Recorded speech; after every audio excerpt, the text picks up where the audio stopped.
A teddy bear was caught moving on camera in a baby's crib. Yeah, this is terrifying. Look at this.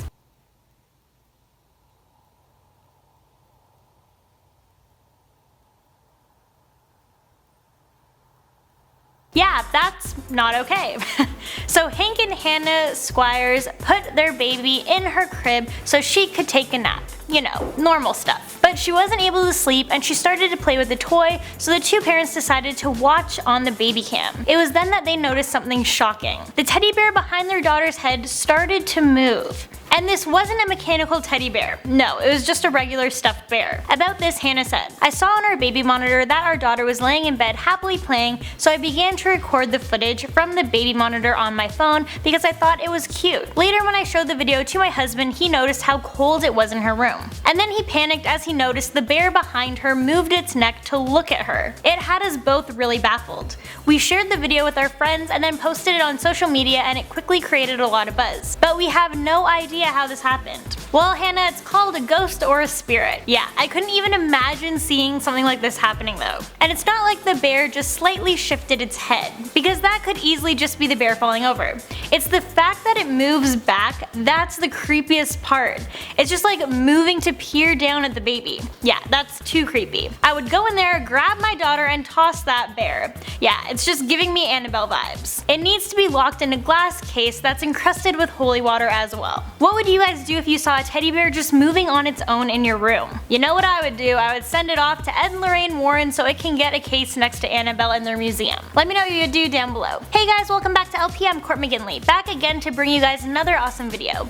Landon should be back tomorrow, but I guess you'll have to tune in and see.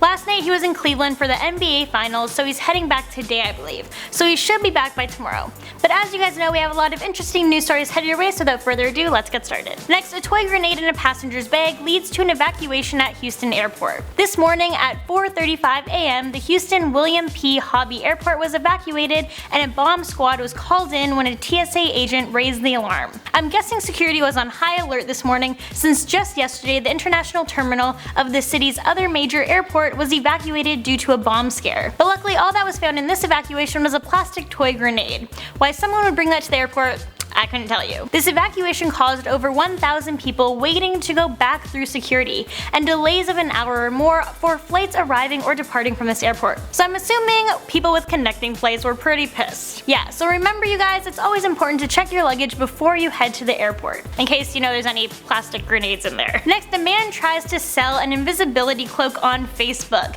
Yeah, that's not something you see every day. So if you're looking for one of Harry Potter's franchise's more sought after items, it can be yours for just £200. That's quite a bargain. Stuart Knox is the man who is currently in possession of the cloak. As you can see in this picture, he is holding it up for everyone to see. It's absolutely beautiful. You can clearly tell it's authentic. And then in this picture, he has clearly put it on to show you just how awesome it really looks. Along with these pictures, Stuart wrote this message: "Selling my invisibility cloak, size 42 men's with 15-inch collar and 2 inside pockets in color blue. Still has tags on it. Worn a few times but selling as I put on some weight and it's tight around the chest. Grab yourself a bargain." Once posted, this message went viral with around 7,000 likes and people flooding the comment sections wanting to know more about this lovely cape.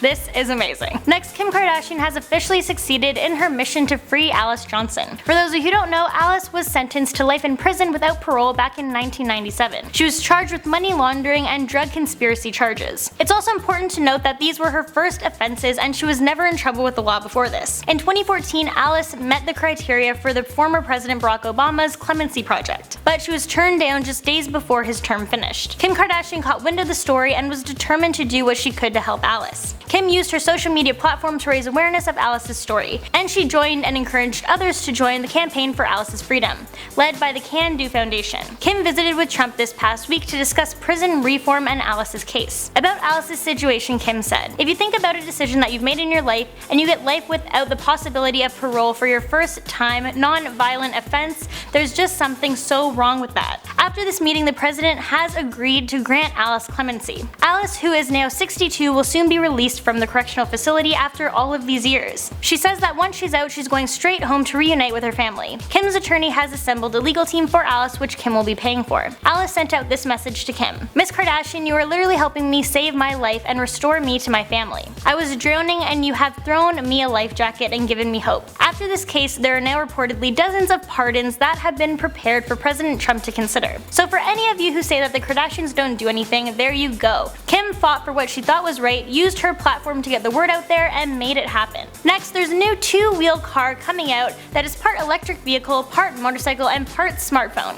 Yeah, it's a pretty advanced car. This car is currently being tested on a Beijing test track. Zhu Lingyoung, the inventor of this car, said that the car will be on public roads within 2 years. Zhu said that he modeled this car after an escape pod he saw in a sci-fi movie.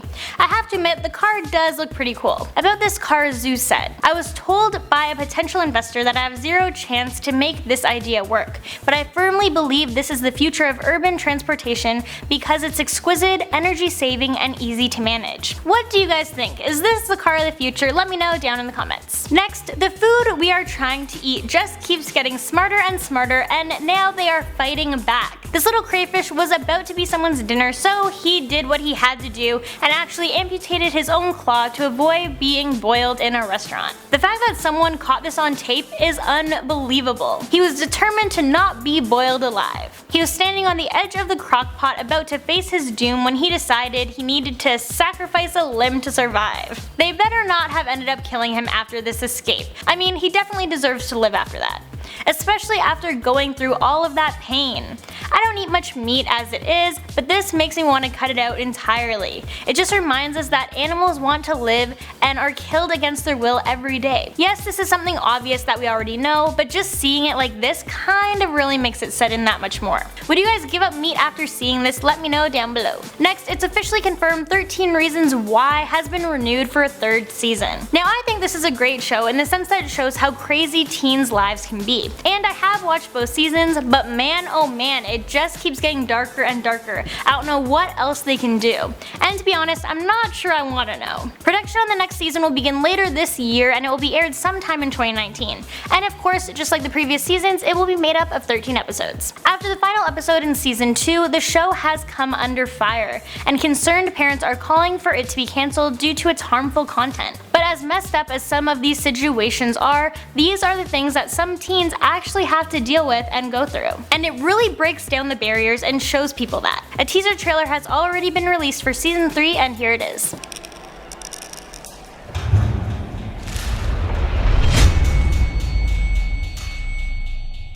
Next, Jerry Marin, who was the last surviving Munchkin from the Wizard of Oz movie, has sadly passed away at the age of 98. He passed away in his sleep due to complications from congestive heart failure. He has been in hospice care for the past 6 months. He had a good long life and acted in over 100 movies and TV shows over the past 70 years. But of course, he was best known for his role in the Wizard of Oz, where he played a member of the Lollipop Guild. Marin was the one who handed Dorothy the large lollipop, welcoming her to Munchkin Land.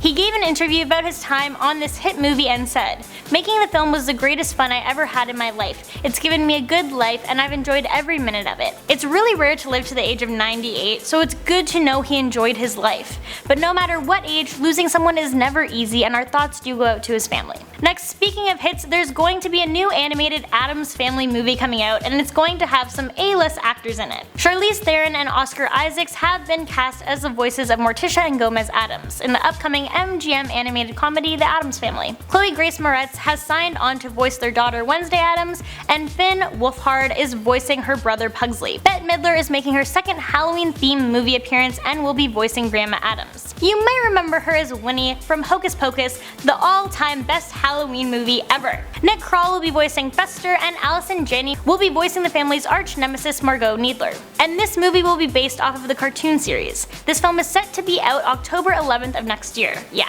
I'm super excited for this. And we have one more comeback to mention, and that is Legally Blonde 3 with Reese Witherspoon. Yes, it's only been like 17 years, but people want it, so they are getting it. Reese iconically let people know about this by posting a video of herself, or should I say Elle Woods, in a sparkly pink bikini floating by in a pool on a blue pool lounger. And on this she commented, "It's true, hashtag Legally Blonde 3. Not much information has been released yet, but people are really getting excited. Alright, and it's that time of the video where I answer your questions and read comments, so let's get started. Unicorn Cookie said, "You're not going to say anything about Incredible 2? Yes, that is coming out next week, so we will be talking about that then. But I am so excited and I can't wait to see it." Dan H said, "I'm a ginger and I'm so happy." Dan, let me know if you've been able to get the emoji yet, because as far as I know, it's still a no-go. If anyone has the ginger emoji, post it down below. Next, Red, you said, "My daughter's birthday is September 6th as well."